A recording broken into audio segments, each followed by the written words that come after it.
Welcome to Soumy Career Institute.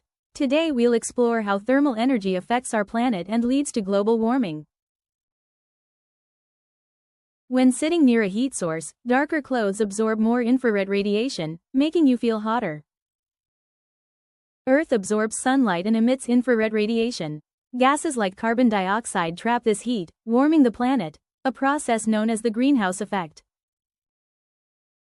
To keep Earth's temperature stable, the heat absorbed must equal the heat emitted. Disrupting this balance causes global warming. Ocean currents circulate warm and cold water, helping regulate the planet's temperature. This also impacts climate. As global warming changes ocean patterns, extreme weather and rising sea levels are becoming more common. Can you answer this question? Comment below. Thank you for watching. Join us to learn more about science and the world around us.